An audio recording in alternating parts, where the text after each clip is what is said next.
Welcome to our exploration of the biomechanics of human bone growth and development. Have you ever wondered how our bones grow and mature as we age? In this video, we'll break down the fascinating processes that shape our skeletons from childhood through adulthood. We'll look at the key structures involved, the science behind bone lengthening and thickening, and the specialized cells that make it all possible. Whether you're a student, a health enthusiast, or just curious about your own body, this journey into bone biomechanics will give you a new appreciation for the complexity and resilience of the human skeleton.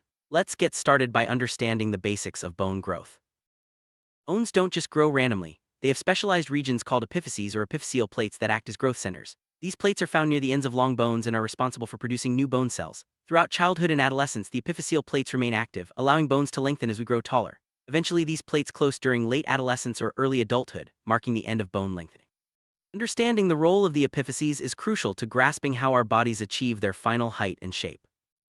Let's take a closer look at how bones actually grow in length. The process starts at the epiphyseal plates, where new cartilage is continuously produced. This cartilage is gradually replaced by bone tissue, pushing the ends of the bone further apart and making the bone longer. This process continues until the growth plates close. Factors like genetics, nutrition, and hormones all play a role in determining how much and how fast our bones grow.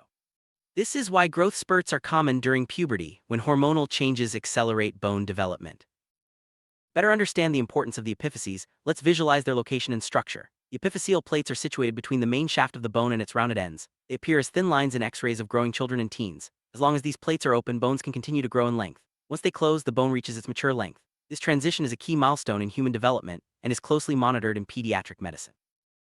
As adolescence comes to an end, the epiphyseal plates gradually close. This process is influenced by hormonal changes, particularly the increase in sex hormones like estrogen and testosterone. Once the plates are fully closed, no further lengthening of the bone is possible. This is why adults don't grow taller, and why injuries to the growth plates in children can have lasting effects on bone development. Understanding this closure process helps explain why growth patterns differ between individuals. Bones don't just grow longer, they also grow thicker or in circumference. This process is called appositional growth. The inner layer of the periosteum, a double-layered membrane that covers the bone, is responsible for this. Specialized cells in this layer add new concentric layers of bone tissue on top of existing ones, making the bone stronger and more robust. This thickening is essential for supporting increased body weight and muscle mass as we grow.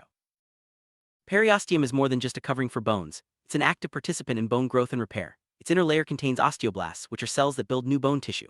As these cells lay down new layers, the bone's diameter increases. The periosteum also contains nerves and blood vessels, playing a vital role in bone health and healing after injury. This dynamic structure ensures that our bones can adapt to the stresses and demands of daily life.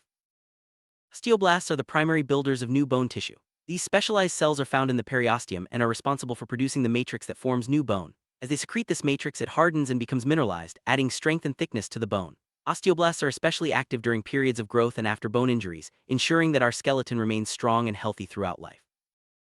While osteoblasts build bone, another type of cell called osteoclasts is responsible for breaking down bone tissue. This process, known as bone resorption, is essential for bone remodeling and maintaining a healthy balance between bone formation and breakdown.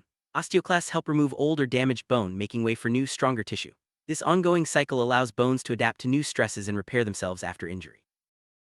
Bone growth and development is a continuous cycle of building and breaking down. Osteoblasts and osteoclasts work together to remodel bone throughout life. This process not only allows bones to grow and adapt, but also helps repair microdamage from everyday activities. The balance between these two cell types is crucial. Too much breakdown can lead to weak bones, while too much building can cause abnormal growth. Maintaining this balance is key to lifelong bone health. Several factors influence how our bones grow and develop. Genetics play a major role, determining our potential height and bone structure. Nutrition is also critical. Adequate intake of calcium, vitamin D, and protein supports healthy bone formation. Hormones, especially during puberty, trigger growth spurts and the eventual closure of growth plates. Physical activity and weight-bearing exercise stimulate bone remodeling, making bones stronger and denser. Sometimes, the normal processes of bone growth and development can be disrupted. Disorders such as growth plate injuries, hormonal imbalances, or nutritional deficiencies can affect bone length and strength. Early detection and treatment are important to prevent long-term complications. Understanding the underlying mechanisms of bone growth helps doctors diagnose and manage these conditions more effectively. Bones have an amazing ability to heal after injury. When a bone is fractured, osteoblasts and osteoclasts spring into action, rebuilding the damaged area. The periosteum plays a key role by supplying new cells and nutrients to the site of injury. With proper care and nutrition, most bone fractures heal completely, restoring strength and function.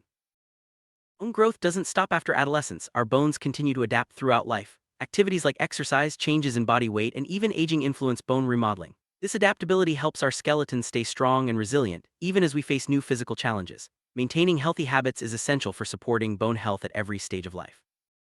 Summary: the biomechanics of human bone growth and development involve a complex interplay of structures, cells, and processes. From the epiphyseal plates that drive lengthening to the periosteum that thickens bones, every part plays a vital role. Osteoblasts and osteoclasts keep our bones strong and adaptable, while factors like genetics, nutrition, and exercise shape our skeletal health. By understanding these mechanisms, we can better appreciate the remarkable engineering of the human body and take steps to support lifelong bone health.